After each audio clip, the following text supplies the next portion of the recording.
Peptic ulcers involve ulceration of the mucosa of the stomach, which we call a gastric ulcer, or of the duodenum, which we call a duodenal ulcer. And duodenal ulcers are more common.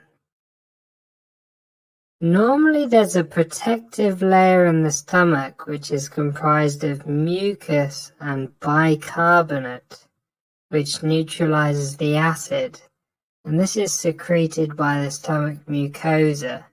And this protective layer can be broken down by medications such as steroids or non-steroidal anti-inflammatories like ibuprofen or naproxen, and a bacteria called Helicobacter pylori.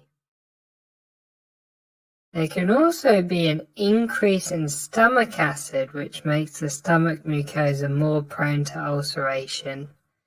An increased acid can be caused by stress, alcohol, excessive caffeine consumption, so too much tea and coffee, smoking, and spicy foods. So how do patients with peptic ulcers present? Well, a typical symptom is epigastric discomfort or pain, and they might have some tenderness to palpation in that area. They can have nausea and vomiting, dyspepsia, so all of the symptoms associated with indigestion. If they start bleeding from that ulcer, it can cause hematemesis, which is vomiting up blood, or it can cause coffee ground vomit, and coffee ground vomit is digested blood that's vomited out of the stomach, and also melena, which is tarry black stools caused by digested blood as it passes through the GI tract. If they have constant low-level bleeding from a gastric ulcer, this can cause an iron deficiency anemia. And this is quite a common presentation of a gastric ulcer or a gastric cancer, is to check somebody's bloods and incidentally find an iron deficiency anemia. A little Tom tip for you: in your MCQ exams, eating typically worsens the pain of a gastric ulcer, and eating improves the pain of duodenal ulcers. This is a typical exam question.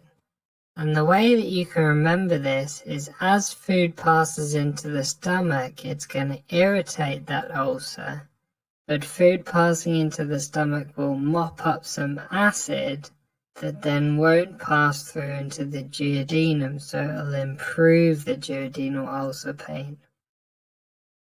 How do you manage gastric ulcers? Well, peptic ulcers need to be diagnosed first, and we do this with an endoscopy, so a camera test through the esophagus into the stomach and duodenum.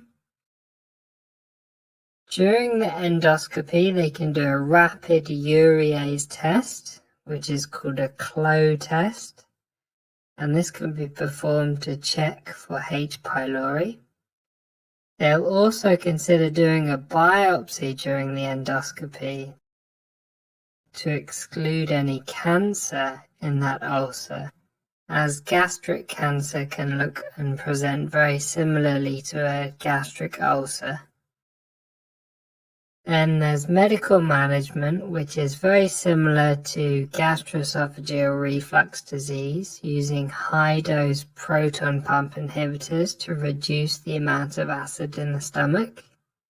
And endoscopy can be used to monitor the ulcer to ensure that it heals and to assess for the development of further ulcers. There's a few complications from peptic ulcers. The first is bleeding from an ulcer, and this is relatively common. It can either be low-level bleeding that leads to a chronic iron deficiency anemia, or potentially it could be a life-threatening large hemorrhage so it could potentially be quite a serious complication. The next complication is perforation, and this is where the ulcer creates a hole in the stomach and fluid from the stomach can leak out into the peritoneum, and this causes peritonitis and an acute abdomen. This is an emergency and requires urgent surgical repair, usually laparoscopic or by keyhole surgery. And the final complication we're going to talk about is scarring and strictures of the stomach and the mucosa. So as that ulcer heals, it turns into scar tissue. And this can lead to narrowing of the pylorus, which is the exit of the stomach, and cause difficulty in emptying the stomach into the duodenum. And this is known as pyloric stenosis. And this typically presents with upper abdominal pain, particularly distension, nausea and vomiting, reflux. And these symptoms particularly come on after eating some food because that food can't drain out of the stomach. So thanks for watching. I hope you found